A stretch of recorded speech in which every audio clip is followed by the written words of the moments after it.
Bom, pessoal, então, na sequência, né, do conteúdo da disciplina, até a semana passada,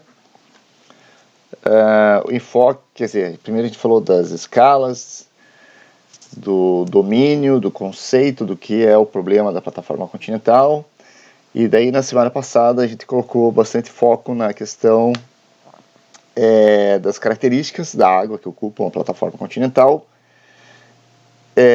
que dessas duas características são as que a gente mede, né? Quer dizer, uma a gente não mede, né? Tipo, a gente mede a gente mede outra coisa para derivar a terceira, que é a salinidade, e depois com a salinidade, a temperatura e a pressão, a gente determina a densidade, através da equação de estado da água do mar.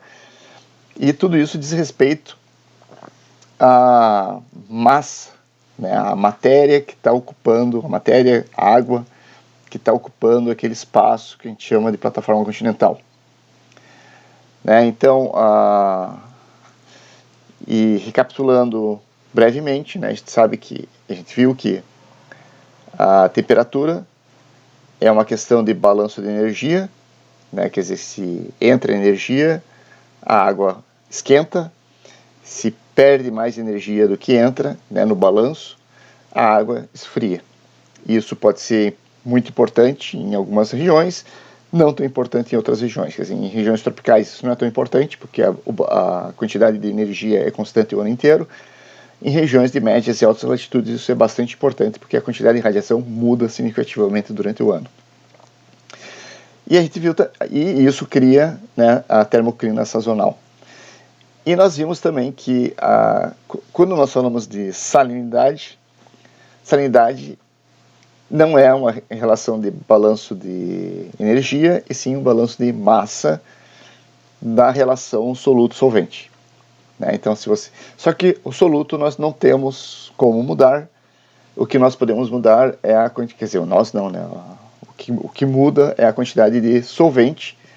E a gente viu, né, que por efeito de congelamento ou derretimento da água do mar, que forma as banquisas, né, pela precipitação, evaporação ou pelo aporte fluvial, isso vai alterar então essa relação e vai fazer com que a salinidade aumente ou diminua, e assim, consequentemente, variações da temperatura, variações da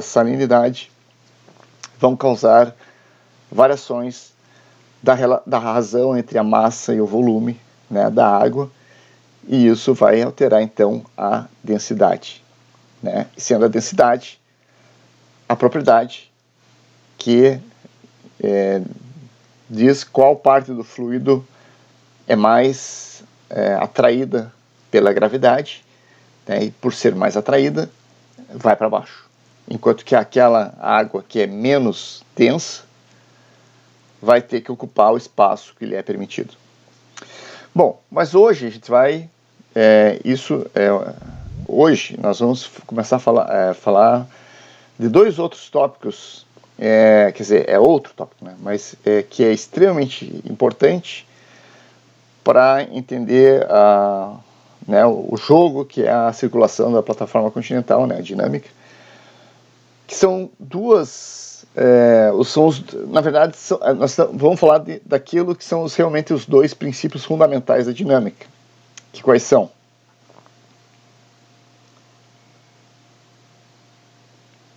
Né, quais são os dois princípios fundamentais que nós temos que ter na raiz lá para poder interpretar qualquer problema de circulação de fluido? Oceano, estuário.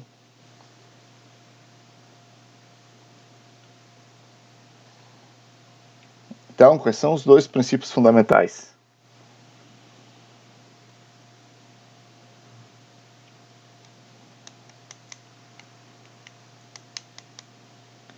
Estão me escutando, né? Eu estou falando sozinho aqui, né, ainda.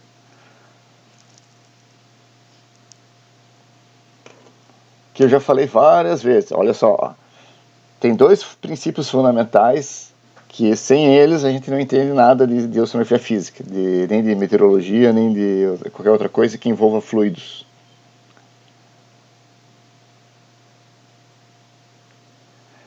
Momento, conservação do momento. Tá, momento é uma coisa, né? Momento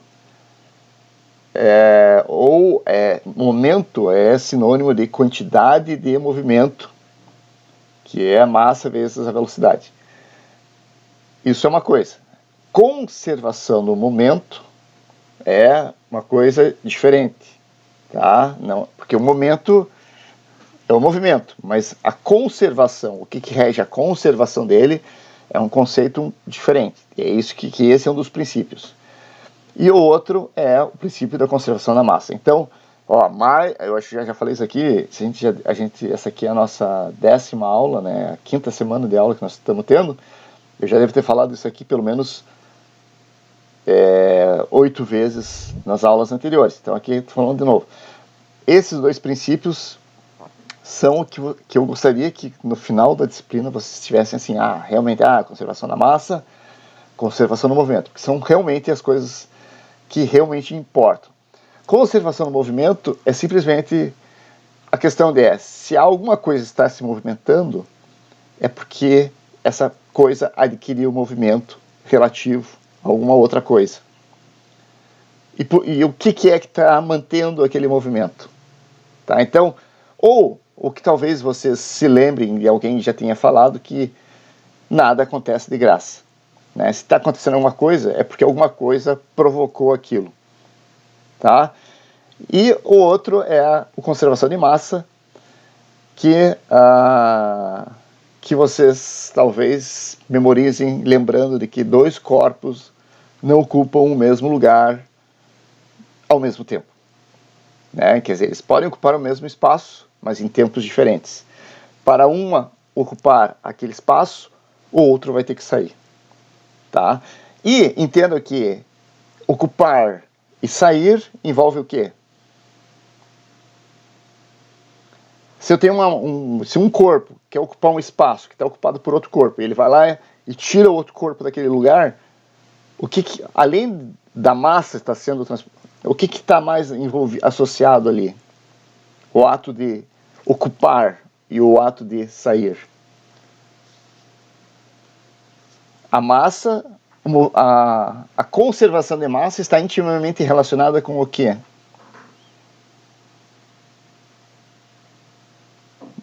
Advecção, e advecção é movimento. Tá? Então, o fato de que uma massa vai ocupar o lugar que está outra massa, quer dizer, aquela outra massa tem que sair.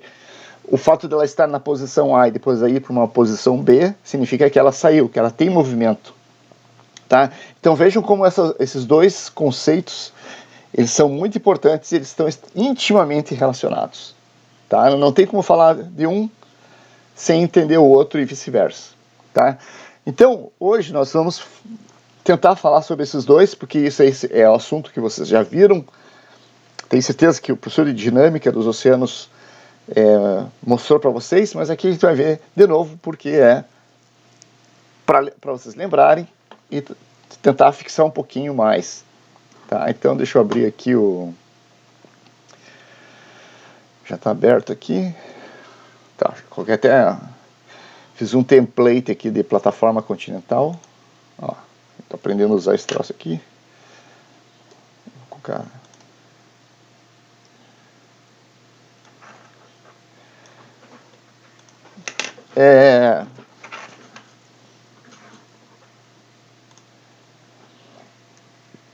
Então são os dois conceitos que nós vamos falar hoje. Eu acho que a gente vai conseguir. Cadê o troço? Aqui. Então, conservação de massa. Eu acho que a sua tela não está sendo compartilhada. Bem lembrado, obrigado. Cadê? Voltando.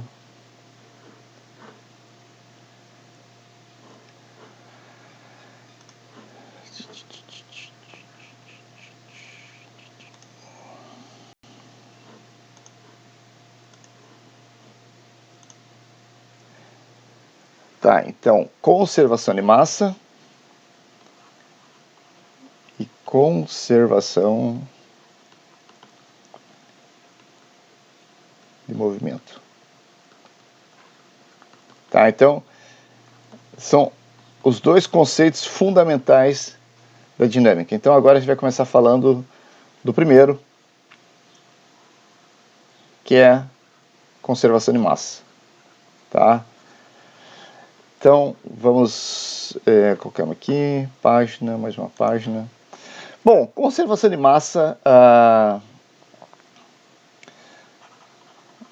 né? Massa é a quantidade de matéria e a gente quantifica ela em termos de quilo, e massa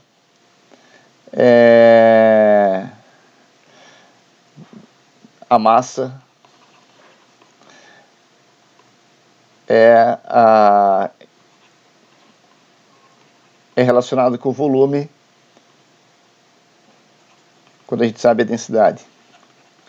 Então, se nós sabemos dois desses, a gente sabe um terceiro. Tá? Então,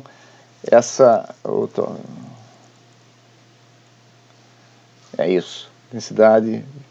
Tá? Então, essas relações aqui são importantes. Então, que massa é a quantidade de matéria, né? A gente mede ela em quilo, né? E a massa é a relação do volume vezes a densidade. Então, corta aqui, fica massa e massa. Tá? Então, lembrando assim que esses dois são conceitos fundamentais, e a importância de saber a densidade, né? Porque isso, quando a gente fala, a gente raramente vai falar de massa, a gente fala de massa de água, mas não assim, não no intento de querer saber qual é a massa da água que está na plataforma, mas toda vez que a gente fala de densidade, né, toda vez que a gente está falando da densidade, que é realmente o que a gente usa nas equações, é porque nós estamos nos inferindo a massa. Tá? Então, geralmente nas equações nunca aparece a massa, sempre aparece a densidade, porque nós estamos falando de volume, né, do volume de água que está na plataforma. Porque, sabendo o volume, tendo a ideia de volume, tendo a ideia da densidade, nós estamos falando de massa. Então, quando a gente fala de densidade, indiretamente nós estamos falando da massa também. Tá? Então, por isso que raramente vocês vão ver a massa explicitamente apresentada no problema, né, numa equação. Tá? Bom, vou fazer aqui embaixo, né, mas isso aqui é um exemplo que eu sempre uso. Mas, por exemplo, se eu tenho aqui um recipiente, né, por exemplo, tem um balde. Esse balde tem 5 litros. Só para confundir um pouco, né? Mas litro. O que é exatamente um litro? Só para. Tem muita gente que não sabe o que é um litro, né? Mas o que é um litro?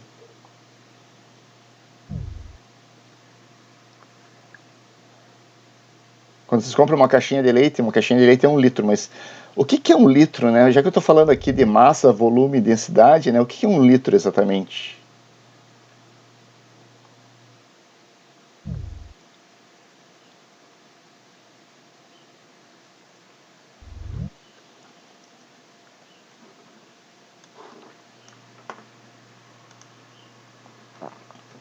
Mil ml, tá? Que eu não estava vendo aqui.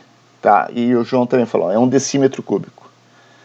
Então, 1 litro é igual a 1000 ml, que é igual também a 1 decímetro cúbico, e 1000 ml, né, que é mililitros, são 1000 m. Isso aqui vai dar... tem que converter aqui, eu não sei. Mas 1000 decímetros cúbicos é igual a 1 metro cúbico. tá? Porque a gente trabalha com metro cúbico em oceanografia, tá? A gente não trabalha com litros, tá? Litros, mas litros é uma unidade de volume que é muito útil porque ela é prática, né? Quantidade em termos de comércio e coisas assim. Então vocês estão acostumados a ver litros, mas litro é apenas um nome para 1 decímetro cúbico. E 1000 decímetros cúbicos é equivalente a 1 metro cúbico, que é a unidade que nós geralmente trabalhamos. Tá? Então, dentro do sistema métrico... Eu acho que a sua tela não está sendo mais compartilhada. Eita, aconteceu.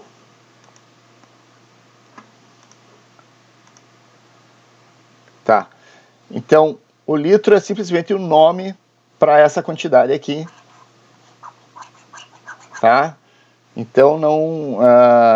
só para lembrarem vocês. Mas digamos que eu tenho um recipiente aqui que tem 5 litros. Eu apertei errado aqui, no hide. Eu tenho um balde aqui que tem 5 litros de capacidade. Então, se eu colocar, daí eu vou pegar aqui um outro objeto aqui que tem 1 litro. Né, digamos uma dessas jarrinhas de medição de cozinha, né, que tem 1 litro. E quantas jarrinhas dessa eu posso colocar aqui, né? Então, obviamente, 5. Daí eu coloco 5 vezes dessa jarrinha aqui. E aqui embaixo eu vou colocar um outro reservatório. Tá feio aqui, né, o desenho, mas aqui eu estou colocando um outro reservatório. Mãozinha para cima. Vou colocar um outro reservatório aqui. E daí vou colocar mais 1 litro. E daí aqui, né, se eu coloquei 5 litros aqui e colocar mais 1 litro adicional, né, obviamente isso aqui vai encher. E quando eu colocar esse litro adicional, né, o excesso vai transbordar. Daí esse excesso que transbordou aqui, eu vou agora usar um instrumento que parece com isso aqui, né, que é um balão volumétrico, tá? E daí eu chego aqui e tem o resultado. Cadê o azul? O resultado é que não deu 1 litro, né? Quer dizer, então aqui no resultado final deu menos que 1 litro. Então eu comprei um recipiente que tinha 5 litros, um balde. Daí eu peguei uma jarra de cozinha que tem 1 litro, coloquei 5 jarras aqui. Então foi até um nível. Daí eu coloquei uma jarra a mais, transbordou, e eu coletei toda a água que transbordou do balde, coloquei no balão volumétrico, porque o balão volumétrico é um instrumento de precisão, e deu menos que 1 litro. A questão é, isso pode acontecer?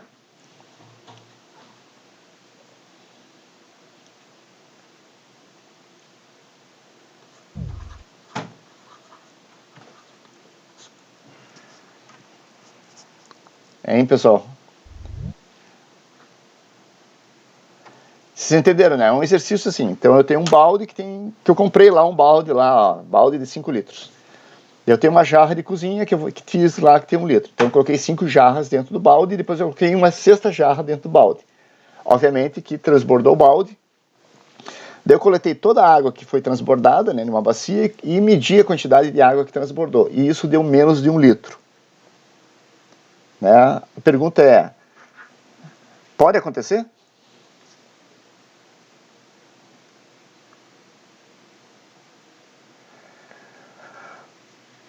Bom, mas vocês não responderam. Pode acontecer ou não pode acontecer? Pode, tá? Nada impede. A questão é, por que isso aconteceu? Né?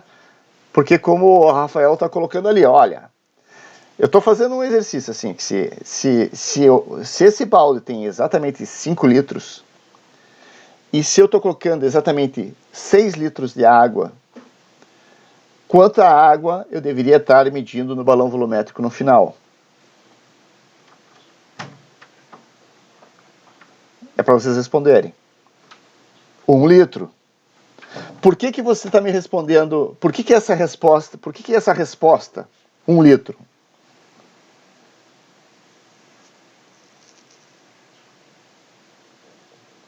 Por que vocês podem afirmar que se eu tenho um recipiente de 5 litros, se eu colocar 6 litros, vai transbordar 1 litro? Por que vocês podem me dizer isso? Por que vocês podem afirmar isso? Vocês afirmam isso, mas por que vocês... O que dá o direito de vocês afirmarem isso? Sendo um pouquinho um jurista aqui, né? Porque a água não vai desaparecer. Mas por que vocês estão simplesmente externando o quê? Vocês estão externando uma lei da física. Tá? Que lei é essa? Que lei da física que vocês estão usando para fazer a afirmação de que 1 litro era esperado 1 litro no final das contas? Conservação de massa? Exatamente, Joana. Então, para nós, é óbvio, né? Tipo assim, esse aqui é um exercício óbvio, né? Um exercício ultra óbvio que assim vocês podem aplicar em várias situações e que nós sabemos que a resposta tem que ser 1 litro. Mas por que isso? Porque isso simplesmente nada mais é do que a lei ou o princípio de conservação de massa.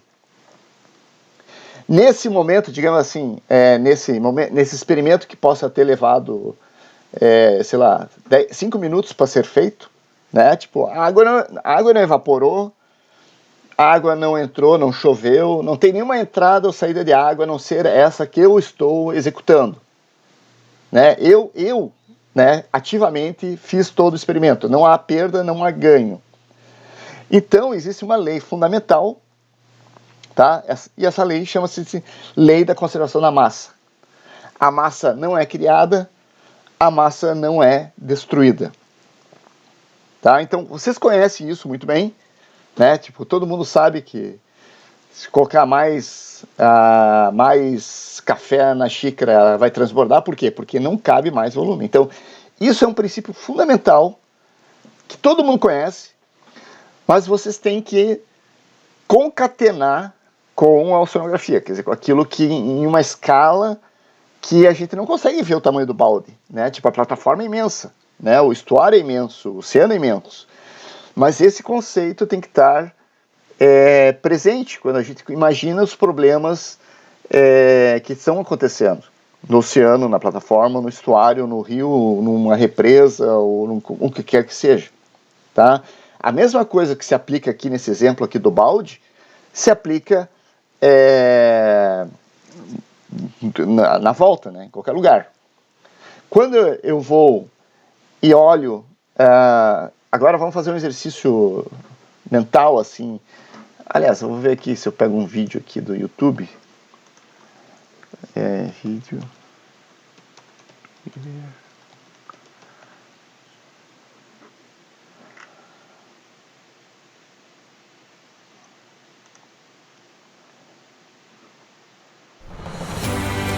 Natal Natura.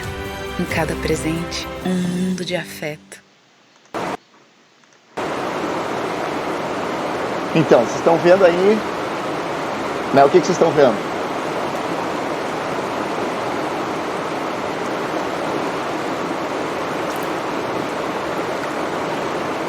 Estão vendo, né? O vídeo.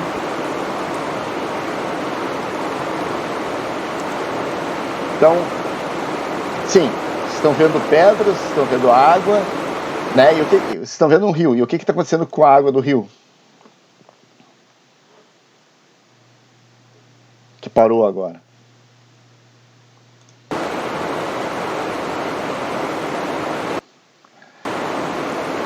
Agora vocês estão aprendendo a palavra advectar, né? Então, o rio realmente está advectando, né? Mas significa que a água está indo de um lado, né? A água que estava aqui em cima, né? Depois de alguns segundos a água está aqui embaixo, né? E vocês estão vendo que também está sol aqui, né? Tipo, tem sol aqui, né? Então, essa água está vindo da onde? Ela está vindo de algum lugar e está indo para outro lugar. E para que isso aconteça, está tendo um movimento, mas eu tenho certeza que o lugar da onde que a água está vindo está ficando com menos água. E o lugar para onde a água está indo está ficando com mais água. Tá? Então é simples assim, tá, gente? Tá? Não é nada do outro mundo, não é nenhuma física complexa. É uma física muito feijão com arroz, né? Mas é extremamente importante esse conceito da conservação de massa. Tá? Por exemplo, quando a maré sobe, né? Nossa, da onde que está vindo aquela água que faz com que a maré suba? Ou quando vocês vão para a praia, né? Imagina aqui que todo mundo já foi para a praia aqui no cassino, durante uma tempestade e a água está batendo nas dunas, né? Quase mais de 1 metro acima do nível que ela normalmente fica lá na base. Imagine 1 metro para cima, multiplicado pela área da plataforma. Imagine esse volume. Esse volume vem de algum lugar. E assim como quando o nível abaixa e vai lá para baixo de novo, para onde que foi essa água? Então, esse é um conceito que é muito importante a gente ter, assim, ó, tipo, não só assim, no dia a dia que vocês têm, mas trazer para dentro do problema da oceanografia física, tá? Que é muito importante, porque às vezes a gente escuta uns absurdos, né? Quando a gente, assim, a gente vê uns colegas oceanógrafos até, né, dando uma entrevista lá, falando de uma coisa e fala de um absurdo completo em relação, por exemplo, a um problema simples como esse de conservação de massa, tá? Então, massa não se cria, massa não desaparece. Ela simplesmente pode ir para um lugar e pode ir para outro, tá? É óbvio que isso não é completamente verdade, tá? Porque tem uma coisa chamada que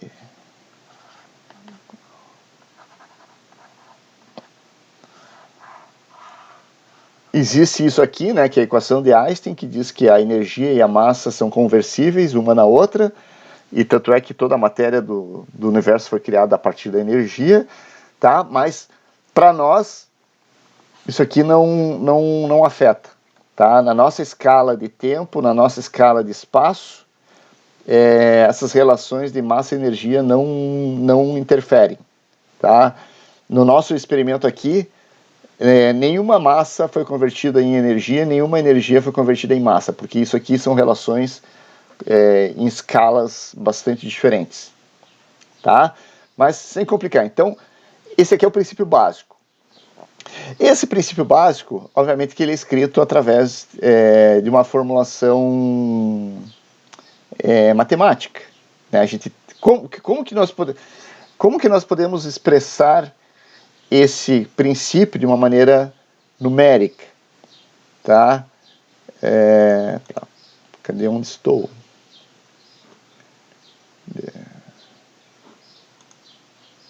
Deixa eu apagar aqui.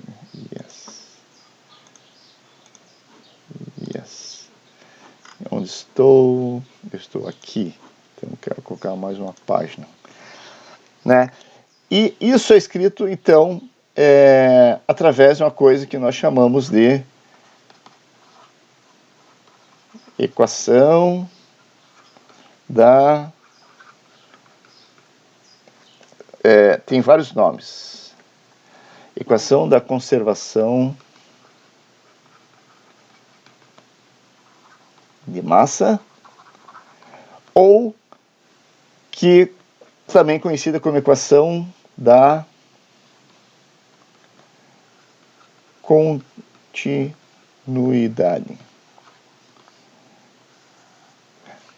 Tá? Eu não quero, assim, a intenção não é explicitamente mostrar toda a derivação da equação, mas como em física a gente gosta de mostrar que as coisas não surgem do nada e não desaparecem pro além e não tem uma mágica associada, em física, em mecânica dos fluidos, né, dentro da física tem uma área que a gente chama de mecânica dos fluidos, a gente usa muito um volume de controle, né? Então esse cubo aqui, nós chamamos ele de volume de controle. E aqui também é uma maneira também de falar por que vocês tiveram aula de cálculo, tá? E álgebra e outras coisas mais. Então, o cálculo serve para a gente determinar, grosseiramente falando, áreas abaixo de uma função. Tá? Então, se você tem uma função, o cálculo foi inventado para fornecer para nós essa área aqui. Tá? Que essa área aqui é uma solução de algum problema. Então, nesse aqui, e nós temos também que, graças a René Descartes, nós temos o sistema cartesiano, que nós chamamos isso aqui de x, nós chamamos isso aqui de y, esse aqui chamamos de z. E se a gente tem um vetor no espaço, esse vetor projetado nos eixos, né, a gente pode, é um vetor tridimensional no espaço, nós podemos projetar ele sobre essas faces, né, por exemplo, a face yx, esse plano yx, e depois projetar ele sobre os vetores, e nós teremos então a projeção desse vetor nas suas componentes cartesianas,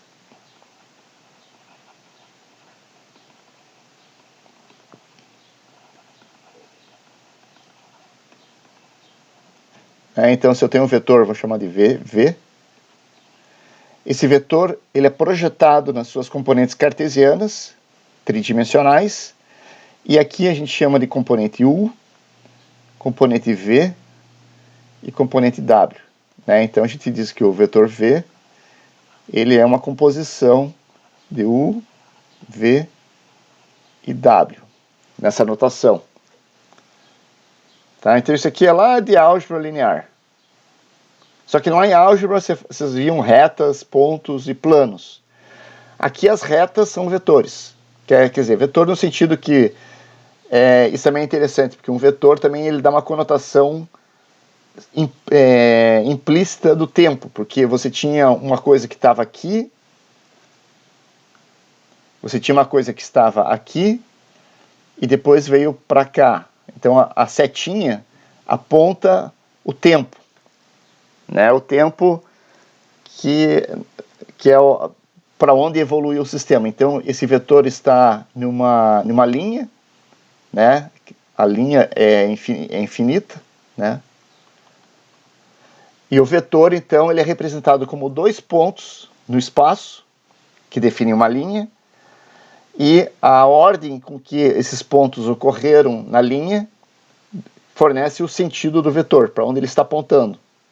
Tá? E isso pode ser projetado, então, nos 3 eixos cartesianos como U, V e W. Tá? Então, revisão relâmpago de álgebra. E aqui nós temos, então, essa face, que é a face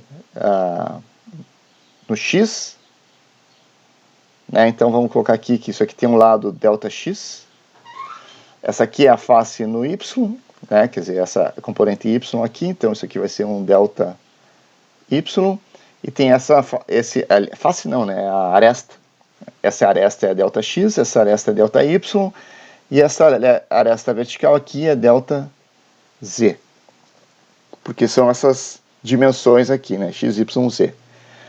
E aqui então, o produto de duas arestas fornece uma área, né? Então, se eu pegar ΔX vezes ΔY, eu vou ter uma área aqui embaixo. Se eu pegar o ΔZ e o ΔY, eu vou ter essa área aqui. E aqui do lado de cá, eu vou ter, então, o problema que aqui eu vou ter um vetor velocidade, que no caso, como esse vetor velocidade ele é paralelo ao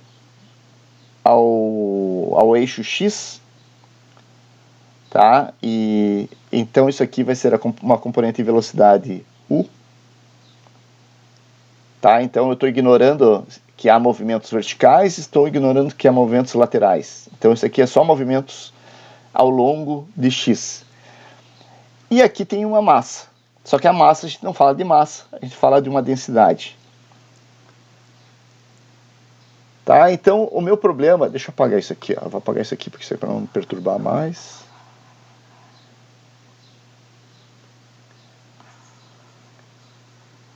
Esqueça tudo isso aqui.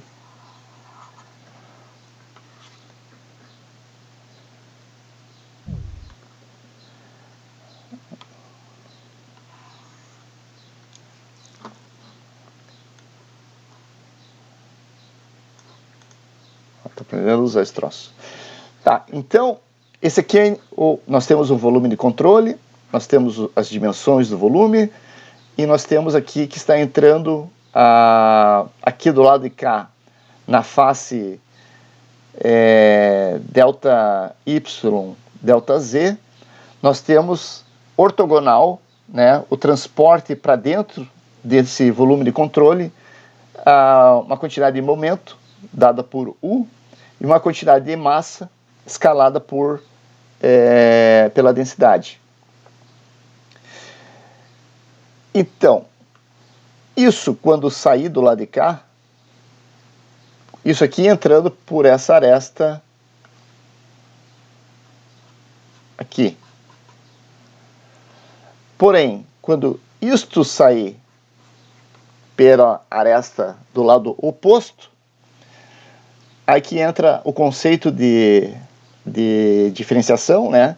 Porque o que vai sair do lado de cá? Vai sair o que entrou, está entrando isso aqui, né? Do lado de cá. O que vai sair do lado de cá? Vai sair o que entrou, mais a taxa de mudança do que entrou parcial em relação ao que pode ocorrer ao longo a taxa de mudança disso que ocorre no eixo X, em função da distância percorrida dentro do volume de controle. Tá? Então, assim, ó, repetindo, então aqui está entrando U. Né? Então, cadê? Entra U do lado de cá, nessa aresta. E daí ele vem para cá. E ele sai por essa aresta aqui. E ele percorreu, então, essa distância. Então, entra U, sai U. Vezes, aliás, mais o quanto pode mudar U em função de X. Né? Então, isso aqui a gente pode escrever, né, que U em função de X, né, é escrito como du de X. É o que eu estou dizendo aqui. E a taxa de mudança proporcional à distância percorrida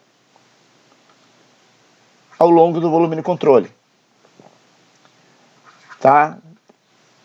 Isso aqui, então, é uma operação que representa o que sai é igual ao que entra, mais a mudança do que entrou ao longo da distância do volume. Tá? Espero que isso não seja assim, que vocês entendam isso, porque às vezes vocês olham direto essa equação e não entendem o que significa essa equação. Tá? Mas essa equação está dizendo que o que está saindo é o que entrou, mais a taxa de mudança que ocorre dessa variável no espaço, a função dela, multiplicada pela distância que percorreu no espaço. Tá? Então, não tem nada do outro mundo nessa equação aqui. Tá? Bom,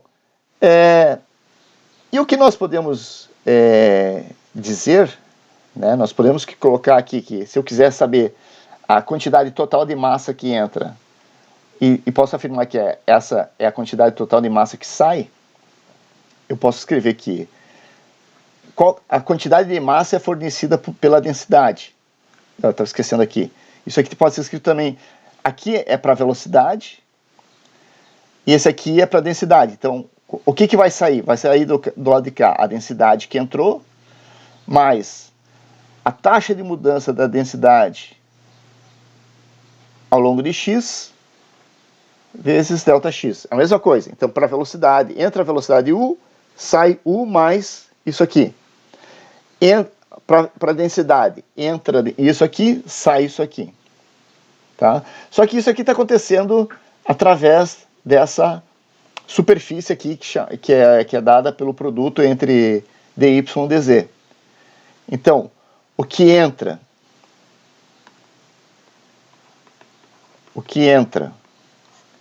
é U vezes densidade dy, ΔY, ΔZ. Tá? Então, isso vezes a densidade, vezes essa área aqui, é o que entra. O que sai vai ser U mais du dx, ΔX,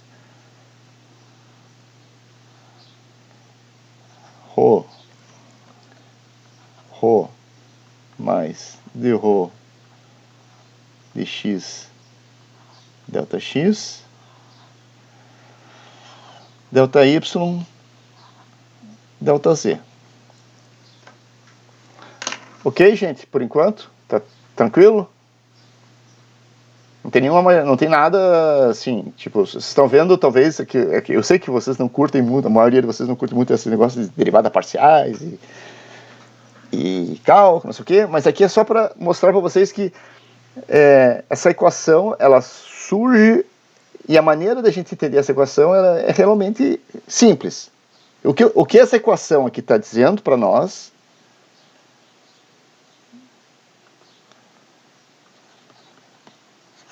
eu estou usando isso aqui. Tá? Então, eu estou usando esse conceito aqui. Tá? Só que em vez de usar uma jarra de cozinha, um balde e um balão volumétrico, agora eu estou tentando expressar através de uma ideia de matemática. Né? Então, a área, né, por exemplo, no caso anterior aqui, eu não tenho velocidade, né, mas assim, obviamente, se eu colocar água, eu tenho uma velocidade de água entrando através dessa superfície aqui. Tá? Então, isso aqui é uma ideia mais frouxa da situação. E aqui eu estou tentando colocar essa ideia que era frouxa dentro de uma estrutura mais rígida, fisicamente e matematicamente. Tá? Então, aqui entra através de uma seção transversal, aqui sai através de uma seção transversal. Eu conheço essas dimensões, eu conheço essas propriedades. Eu conheço tudo aqui. Só que eu estou expressando isso através de letrinhas. Tá? Então, nada para mim aqui é uma incógnita.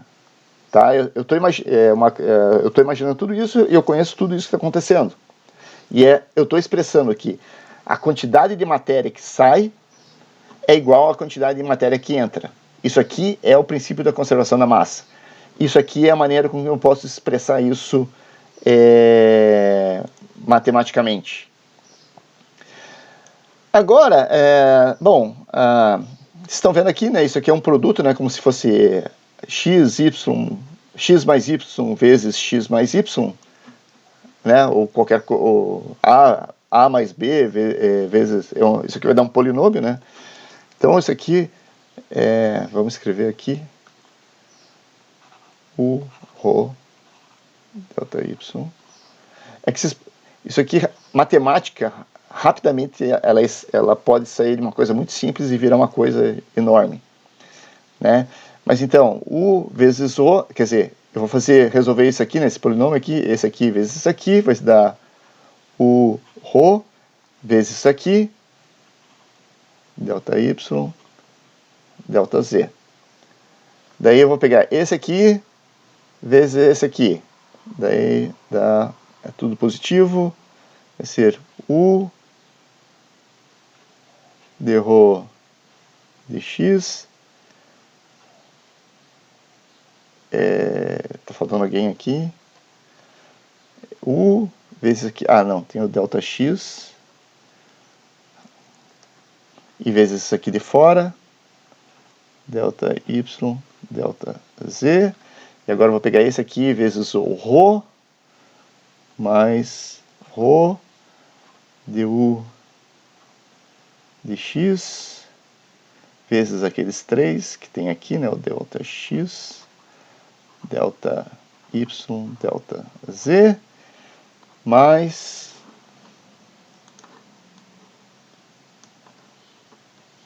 por fim, é isso aqui,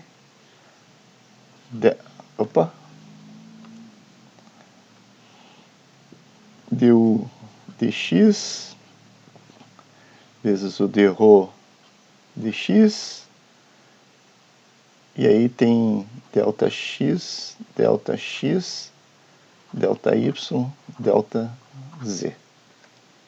Ok? Por enquanto, quer dizer, zoom out. Tá, então, o produto, ó, recapitulando, tá? Então, o que entra é igual ao que sai.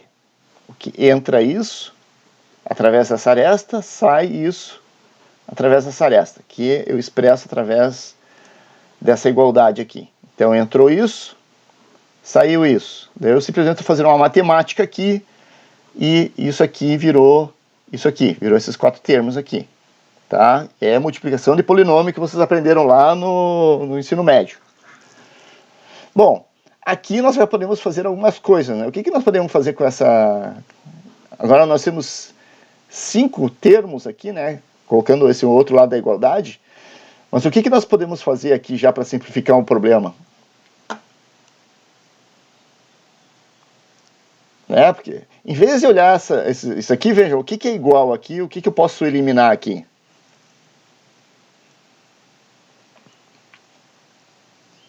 Né? Quem é igual dos dois lados da igualdade não tem significado, né? Certo? Então, ó, isso aqui é igual a isso aqui. Então, isso aqui, ó, não existe. Um elimina o outro lado. Tá? Então, de 5, ficamos com 3. Ok? E agora, se a gente olhar para esses 3 que sobraram aqui, tá?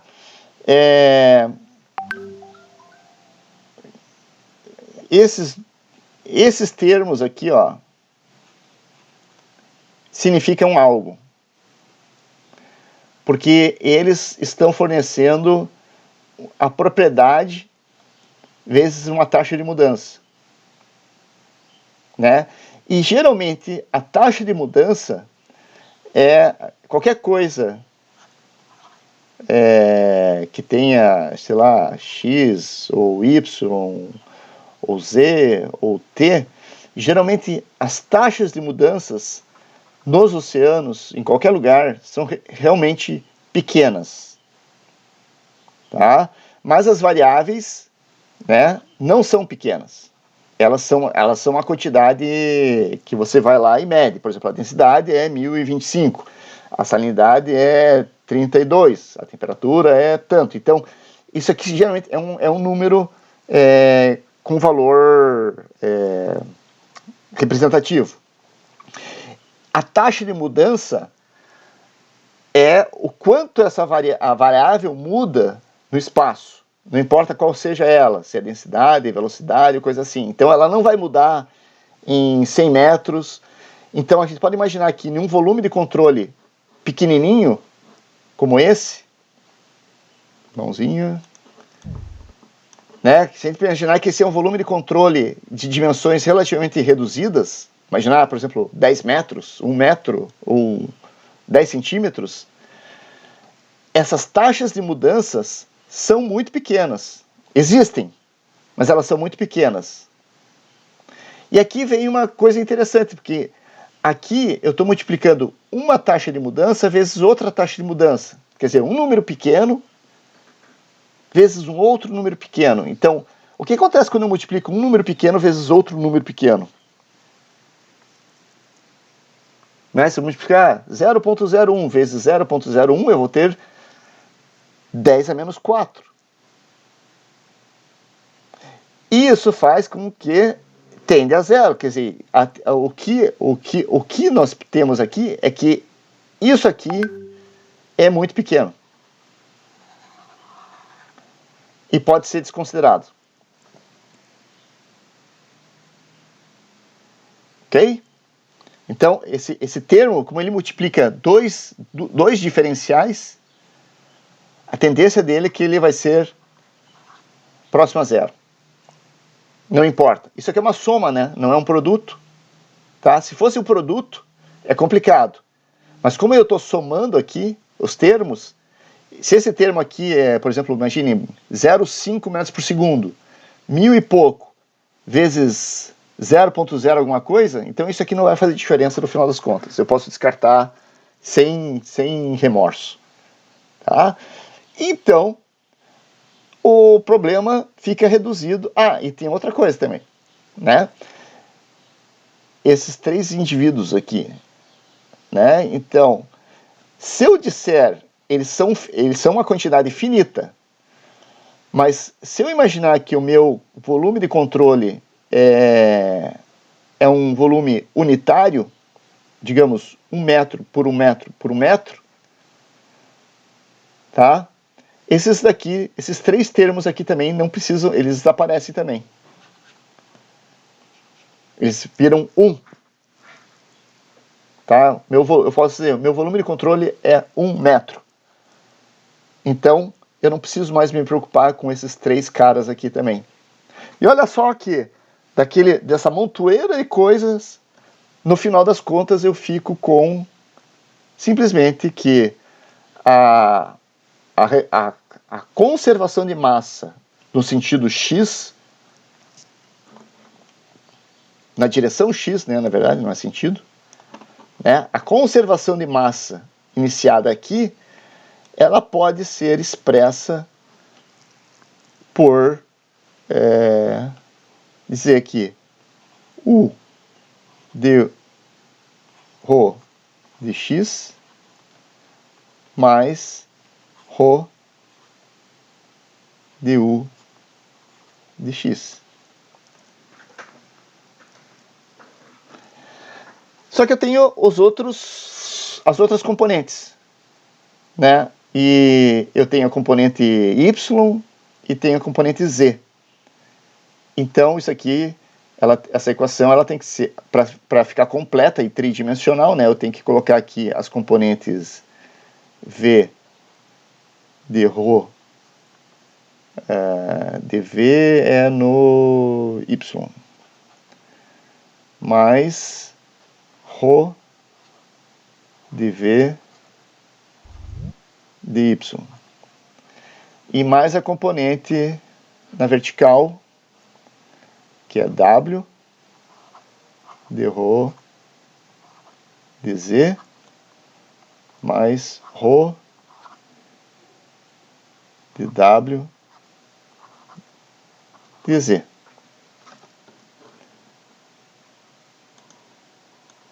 E eu tenho que adicionar aqui, tá?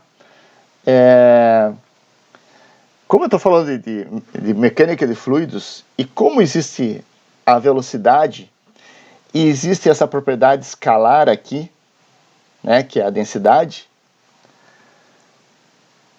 todo esse sistema aqui, ele evolui no tempo. Então, eu não tenho como não deixar aqui, incluir também na equação, né, e isso não é incluído inicialmente. Cadê? Onde que está a mãozinha? Que a densidade...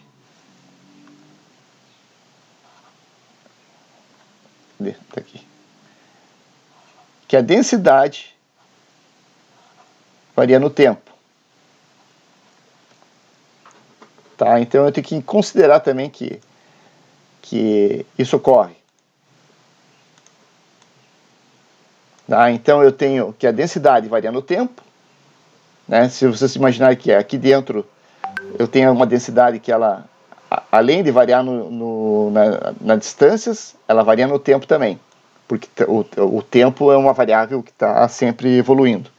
Eu tenho mais a taxa de entrada e a taxa de saída de material desse volume.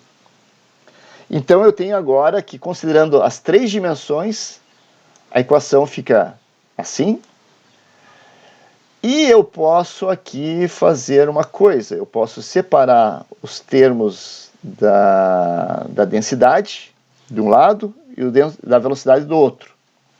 Então vamos voltar aqui, escrever que dρ dt mais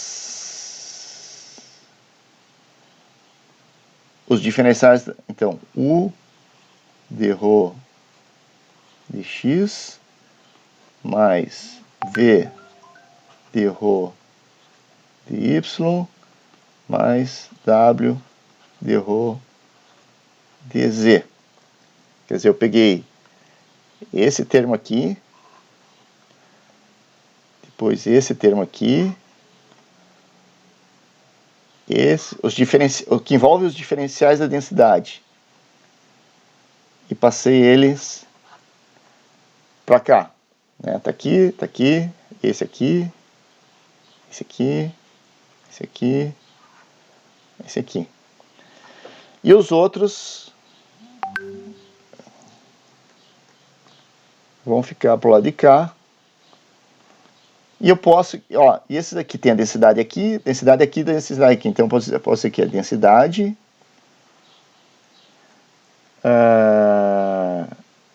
separando, né? Isolando a densidade du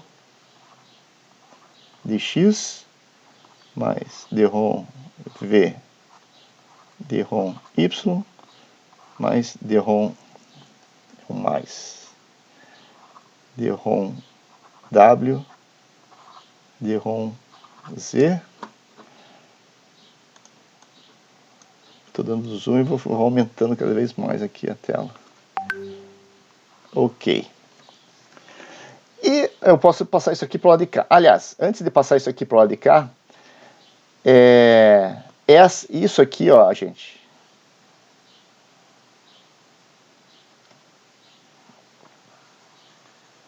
Em mecânica dos fluidos, tá? Vocês estão vendo que isso aqui são as derivadas parciais.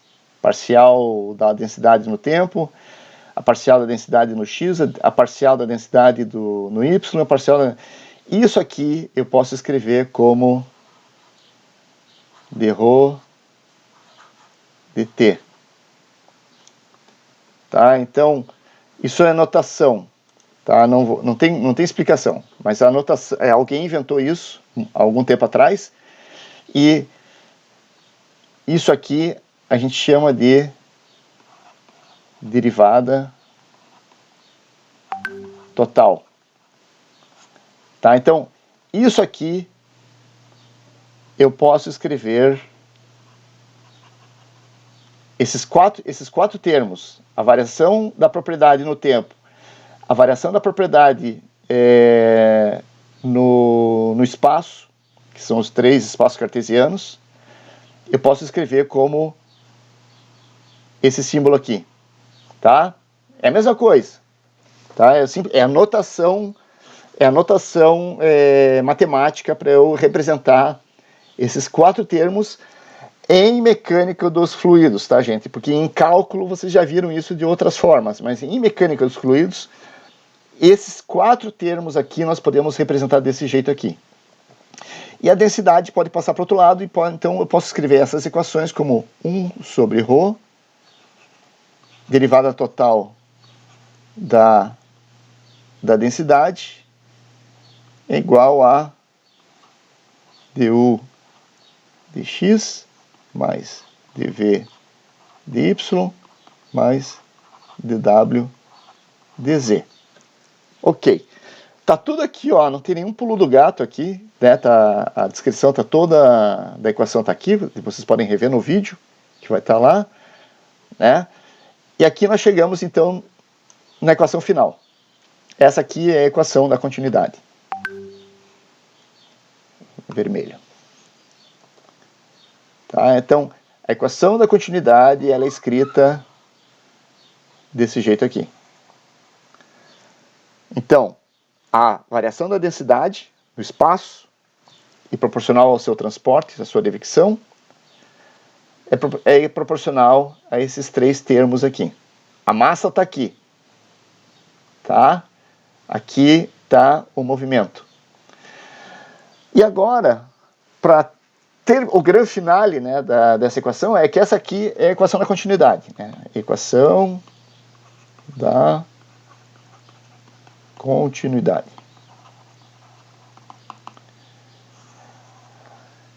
Aí eu gostaria de perguntar para vocês, né, quer dizer, discutir um pouquinho, deixa eu copiar isso aqui, vamos fazer assim.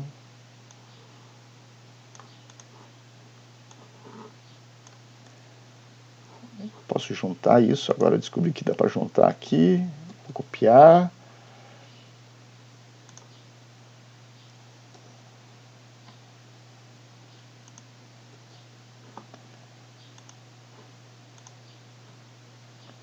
Que eu copio.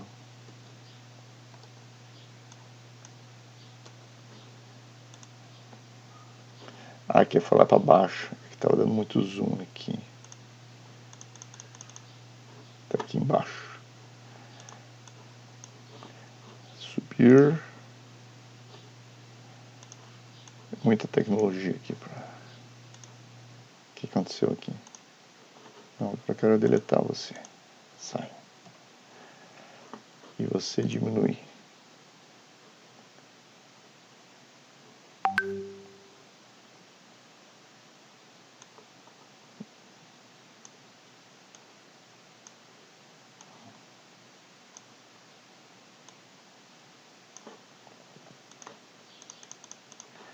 Tá. Bom, na aula passada a gente falou das propriedades da água e a gente não chegou a falar muito da densidade, porque a densidade vocês vão trabalhar mais na atividade que foi passada, mas quando a gente fala de variação da densidade, né, então, por exemplo,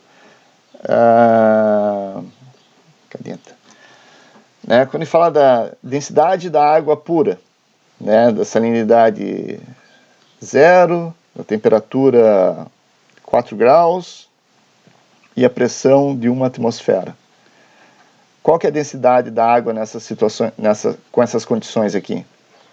Salinidade 0, temperatura 4 graus e a pressão de 1 atmosfera. A densidade da água é 1000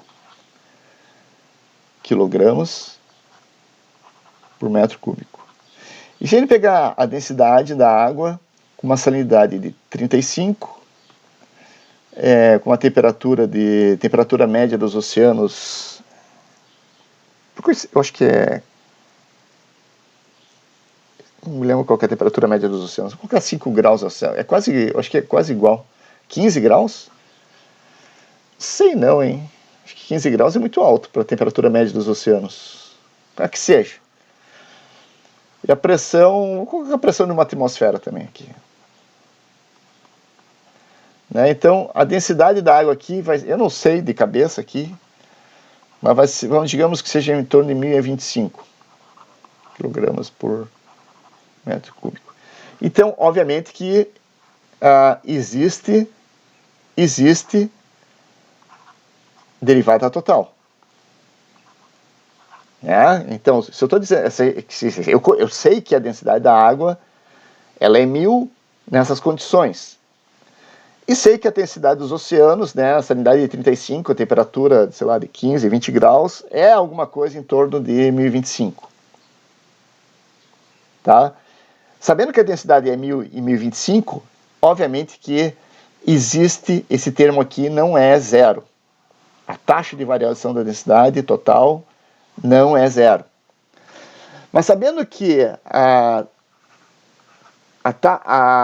no caso aqui, né, vamos colocar a situação A, B, né, em função das situações A, B, vai ser o quê? Vai ser 1025 menos 1000 no que quer que seja B menos A.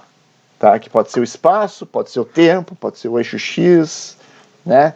Então, nós sabemos que isso aqui vai dar um número pequeno, né? Porque vai ser 1025 menos 1000, vai dar 25 divididos por isso aqui, enquanto que a densidade varia dos seus 1000 e tantos valores, né? mesmo que a gente considere elas em termos de sigma. Então, nós sabemos que a densidade é variável, mas nós sabemos que as derivativas da velocidade são geralmente valores bem pequenos. Eles não são insignificantes, tá? Mas são valores bem pequenos. Se eu considerar que esses valores são bem pequenos, qualquer derivativa da velocidade que envolva a densidade vai ser um valor bem pequeno. Vai ser próximo de zero. Para alguns problemas eu não posso desconsiderar, mas para muitos problemas, qualquer coisa que envolva a variação da densidade, tanto no espaço quanto no tempo, esse termo aqui pode ser removido do problema. E quando eu trabalho com líquidos, com a água, que é um fluido que nós falamos que ele é um fluido quase incompressível, eu posso considerar isso aqui zero e escrever a equação du dx mais dv dy mais dw dz igual a zero, e a equação fica puramente cinética com essa forma. Eu removi a massa do problema, tá? Quando eu tiro a massa do problema, né, lembra, a dinâmica envolve a massa. Mas quando eu tiro a massa do problema, eu fico com um problema cinético, né? Sabendo que o movimento ele simplesmente ocorre em função de que se eu apertar para um lado, o fluido vai ter que sair pelo outro, né? Não estou falando de força, não tem força envolvida. As forças a gente vai falar em outro momento, mas aqui a equação da conservação de massa para os oceanos torna-se um problema cinético e mais simples de trabalhar, porque daí não me importa mais a massa, né? Tipo, se eu tenho uma seringa cheia de água e eu aplico ali a força, a água vai ter que sair simplesmente porque eu estou diminuindo o volume. E é isso que está sendo expresso através dessa equação aqui, tá? Então, essa equação é como a gente vê a equação da continuidade para líquidos, né? Para a água do mar, água do estuário, água de um lago, água de um rio, a água que está na caixa d'água. Então, a gente pode expressar essa equação através desse jeito aqui, tá? Bom, e aqui o legal é que com essa equação nós podemos fazer outras coisas interessantes, e isso eu vou deixar como uma atividade para vocês desenvolverem, porque o grande problema, quer dizer, não um grande problema, um dos problemas da oceanografia é que geralmente não, sempre, quase sempre, esses dois aqui são muito maiores do que esse aqui. Tá? Então, esse cara aqui realmente é uma fonte de não é uma fonte de problema, mas geralmente é uma incógnita nos problemas da oceanografia. Esses não tem tanto, né? Porque esses aqui são as componentes horizontais do movimento. Esse aqui é a componente vertical. Esses dois aqui, nós temos tecnologia para quantificar eles. Tá? Então, nós podemos usar um ADCP, nós podemos usar derivadores, nós podemos usar vários tipos de equipamentos, e esses dois aqui nós conseguimos determinar de maneira bastante razoável, né? Em quantidade e qualidade razoáveis. Tá? Esse cara aqui costuma ser muito menor, o equivalente a V, mas ambos são muito maiores do que W. Tá? E aí vem uma utilidade da equação da continuidade prática, que é, quando eu conheço esses caras, quando eu conheço esses dois aqui, se eu conheço esses dois bem, eu vou conhecer também esse aqui. Tá? Então isso é lei. Tá? Isso tudo aqui vem daqui. Tá? Isso tudo vem de uma lei fundamental que a gente é o que eu estou enfatizando hoje aqui. A massa se conserva. Tá? Massa não se cria, massa não desaparece. Tá? Então essa é a primeira coisa importante a fixar. Depois que eu posso escrever esse princípio de conservação de massa usando uma notação matemática. Tá? Então eu tenho um princípio, massa não se cria, massa não desaparece. E também que dois corpos não ocupam o mesmo espaço ao mesmo tempo. Tá? Então esses dois corolários escritos de uma maneira matemática me fornecem essa equação. Essa equação nos oceanos para líquidos pode ser escrita através, então, de uma maneira mais simples, onde eu elimino a massa do problema. E aqui ela se torna muito útil, porque se eu conheço duas componentes da velocidade, que são as que eu posso medir nos oceanos de maneira prática com equipamentos, eu consigo estimar a terceira. Tá? E isso é um problema prático recorrente, tanto em estuários, quanto em plataforma, quanto no oceano profundo, é entender quanto vale essa componente W. Porque essa componente W ela é muito importante para transportar coisas verticalmente nos oceanos.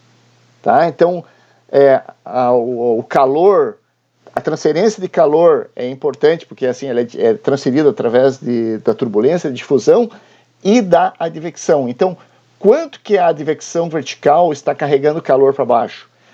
Quanto de advecção vertical está trazendo nutrientes para cima a partir da termoclina num caso de uma ressurgência? Tá? Então, conhecer essa componente aqui faz parte de vários problemas oceanográficos que nós encontramos corriqueiramente. Né? Se nós temos um emissário submarino, qual vai ser o transporte vertical do efluente na plataforma continental? Quer dizer, quanto vai ser o valor da velocidade vertical que vai fazer com que essa quantidade de esgoto seja transportada verticalmente? Então, isso é um problema que faz parte, um dos problemas que nós investigamos quando nós falamos da dinâmica da plataforma, do estuário, do oceano. Tá, eu sei que foi longa a aula hoje, mas esse conceito aqui é importante. E também não dá para... Na aula de tarde a gente vai começar a falar de outra coisa. Tá? Então, tá tudo gravado aqui. Se vocês têm alguma pergunta para fazer agora, eu vou passar uma atividade prática também relacionada com a equação da conservação de massa, que também vai valer uma nota para vocês entregarem também para compor a nota da média final. Entenderam a moral da história? Quer dizer, tudo que eu estou falando aqui é que dois corpos não ocupam o mesmo lugar no espaço. tá? Só que aqui escrito de uma maneira que a gente chama de através de uma equação que, lembrem, né, quando a gente fala de física, nós queremos quantificar as coisas. Não, a gente não quer só olhar para falar, está indo para lá ou está indo para cá. Eu quero saber o quanto está indo para lá, o quanto está vindo para cá, o quanto sobe, o quanto desce. Então, por isso que nós temos que ter essas ferramentas, essas equações, que permite a gente, assim, tentar quantificar o que acontece. Né? Se a gente quer, assim, uma outra conexão, se nós queremos prever como que o planeta vai ser no futuro, né? Como que a gente faz isso? Como que funcionam esses modelos numéricos? Esses modelos numéricos que prever, eles não prevêem, né? Eles estimam como que vai ser o futuro, usando essas equações aqui. Então, essas equações, elas permeiam tudo que envolva a física dos oceanos e da atmosfera. Já passamos do horário, mas se alguém quiser fazer uma pergunta, né? Se alguém tiver uma dúvida... Olha lá, então o João corrigiu ali, a temperatura média está em torno de 6 graus, né? Não é 15. Tá? Que é, curiosamente, próximo da temperatura da máxima densidade da água à salinidade zero. Então, se alguém quiser fazer uma pergunta, uma colocação... Tá? Como está gravada a aula, eu vou disponibilizar lá.